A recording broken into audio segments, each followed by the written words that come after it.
Hello students, now we are going to start the chapter 4, the creation of an empire. About the chapter.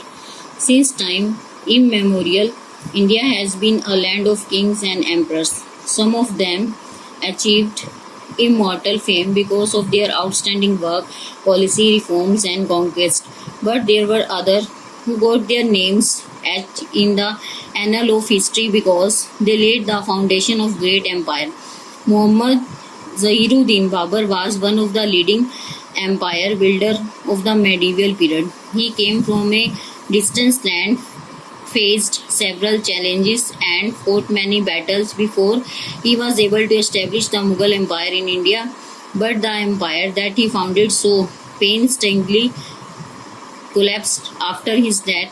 That is, was his grandson Akbar was re-established it on a strong footing. Actually, the history of Mughal is an interesting study in the creation of an empire that faced numerous troubles and underwent a number of trials of destiny before emerging as the mightiest medieval empire. Story of Babur and Akbar tell us how difficult it would be to create an empire in a foreign land. Also, we learn from these stories that nothing is impossible for those who have set a goal and also have the will to achieve it.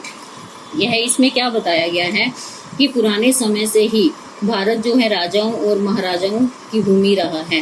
कुछ राजा अपनी इच्छा नीतियों और सुधार तथा युद्ध अभियान से अजर और अमर हुए, लेकिन कुछ ऐसे हैं जिन्होंने इतिहास में अपना नाम लिखवाया और उन्होंने महान साम्राज्य की नींव रखी। मोहम्मद जहीरुद्दीन बाबर एक महान भवन निर्माता था। वह दूर देश की भूमि से आया था। उसने कई मुसीबतों का सामना भी किया और कई युद्ध अभियान भी किए।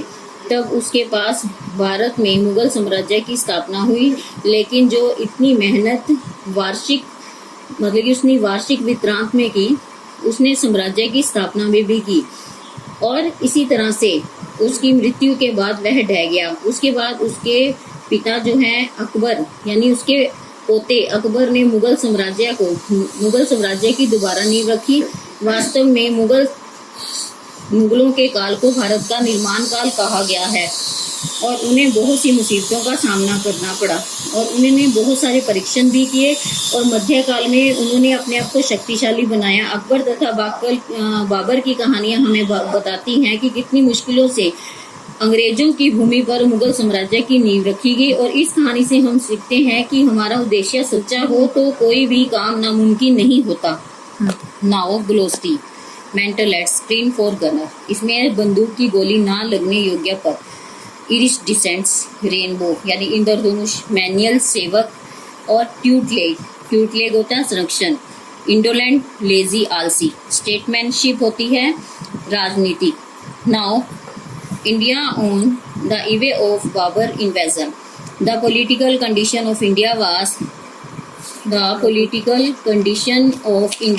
chaotic in 1526 when Babur invaded the country. There was anarchy and confusion in most part of the country.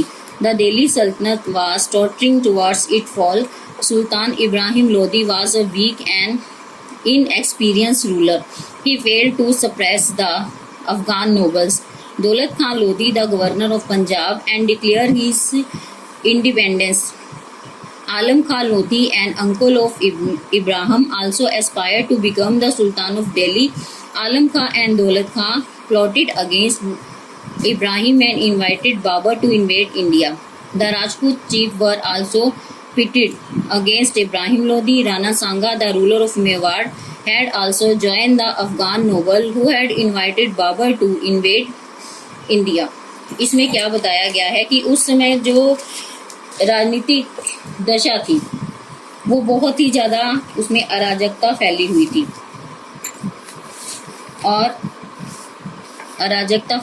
थी और चारों तरफ जो था देश में अशांति का माहौल था और भ्रम की स्थिति बनी हुई थी। दिल्ली सल्तनत पूरी तरह से जो है डगमगा रही थी। इसमें इब्राहिम लोदी जो था एक कमजोर और अनुभवहीन राजा साबित हुआ, मतलब कि जिसके पास कोई भी अनुभव नहीं था।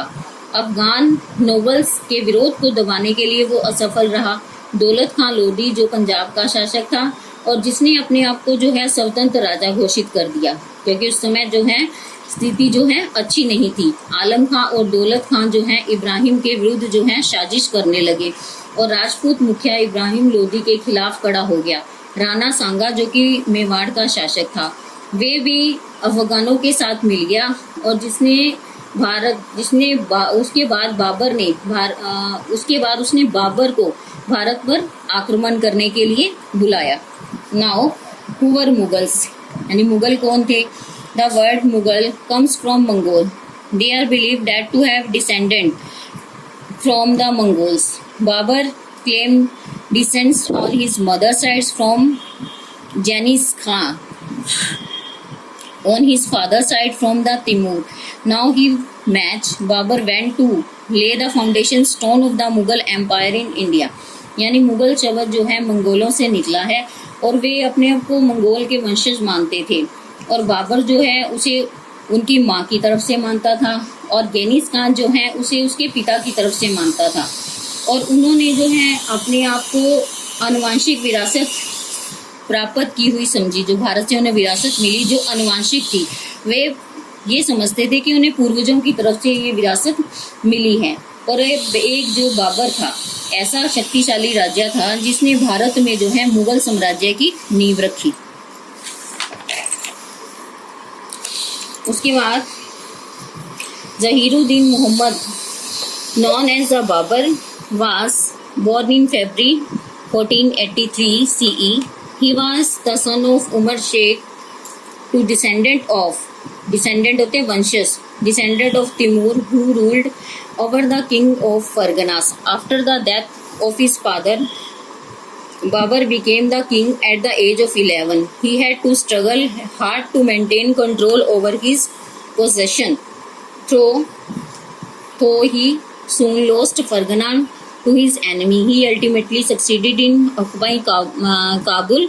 After 3 failed attempts to conquer Samarkand, he decided to try his luck in India. He was born to rule and he would rule, even if it means conquering hot, dusty India. As Daulat Khan Lodi's invitation to invade empire implied, the political situation in India was just ripe for a takeover. इसमें क्या बताया गया? जहीरुद्दीन मोहम्मद बाबर के नाम से इसको जाना जाता था। इसका जन्म जो है फरवरी 1483 में हुआ, जो कि उमर शेख का पुत्र था। वो अपने आप को तैमूर का वंशज मानते थे और जिसने परगना की राजधानी पर जो है शासन किया। उसके पिता बाबर की मृत्यु हो जाने के बाद 11 वर्ष की आयु में उसे राजा बना दिया गया। उसे अपने अधिकार प्राप्त करने के लिए बहुत से संघर्षों का सामना करना पड़ा और अंत में उसने काबुल पर अपना अधिकार कर लिया। इसके बाद उसने 3 असफल प्रयत्न किए। उसमें समरकंद को जीतने के लिए प्रयास किया। इसके बाद उसने अपनी किस्मत जो है भारत में आजमाई। वह शासक मतलब कि वह समझता था कि वह शासक बनने के लिए पैदा हुआ है। उसने शासन किया और इसका मतलब है कि उसने भारत को जीत लिया। और इस तरह से दौलत खान लोधी ने भारत में उसने आक्रमण करने के लिए बुलाया, क्योंकि उस समय की राजनीतिक दशा ऐसी थी कि उस पर कोई भी राजा जो है अधिकार कर सकता था। Now Humayun, the eldest son of Babur, Nasiruddin Muhammad Humayun succeeded him as Basha in 1530 CE. The new rulers called themselves Basha or Pasha to show that they were far superior than a sultan. They also exhibited their power to the nobles. Humayun had a very turbulent life as a ruler. His life can be looked upon a drama in 4 acts. In the first act, he struggled to maintain his kingdom. He fought Sher Shah Suri to Bihar and Bahadur Shah of Gujarat. In second act, after he defeated by the Afghan Sher Shah, he became a king without a kingdom, wandering in Sindh, Rajasthan, Persia, looking to shelter and help. In third act, he made preparations to recover the lost territory in India by making Kabul his base. In final act, he got back the throne of Delhi, and unfortunately, he did not live long after his. He dumped down from his library in शेर मंडल इन पुराना किला and died in 1556 CE. इसमें क्या कहा गया है कि बाबर का जो बड़ा बेटा नसीरुद्दीन मोहम्मद हुमायूं था। 1530 में उसने भारत पर अपना अधिकार किया। नए शासक के रूप में उसने अपने आप को बादशाह की उपाधि दी और सुल्तान को जो सुल्तान से ज़्यादा जिसको सर्वोच्च माना जाता था। और हुमायूं शासक के जीवन काल में मतलब कि अपने जीवन काल में बहुत ज़्यादा अशांत था। वे अपने जीवन को नाटकों की भांति देखता था। उसने अपने जीवन में जैसे 4 काम किए और पहला कार्य अपने राज्य की व्यवस्था को बनाए रखना, जिसमें उसने अपने राज्य की व्यवस्था को बनाए रखा। जैसे उसने शेरशाह सूरी के साथ युद्ध किया बिहार और बहादुर शाह जफर के साथ गुजरात में। और सेकंड काम क्या हुआ, वो अफगान से हार गया। और वो जो उसका तीसरा काम क्या था और सेकंड एक्ट में क्या किया उसने, वेंडरिंग, उसके बाद वो घूमने लगा, यानी कि इधर उधर भटकने लगा, सिंध में, अफगानिस्तान में, पर्शिया, शेल्टर के लिए, यानी अपने आप को आश्रय देने के लिए। और तीसरा एक्ट क्या था, फिर उसके बाद वो अपनी जो खोई हुए राज्य की जो सीमाएं थी उनको वापस पाना चाहता था। और चौथा उसका कार्य क्या था, उसने दोबारा जो है दिल्ली का राज्य पा लिया। अनफॉर्चुनेटली मतलब है दुर्भाग्यवश क्या हुआ, उसके बाद जो है एक लाइब्रेरी में शेर मंडल पुराना किला में उसकी मृत्यु हो गई 1556 ईस्वी में।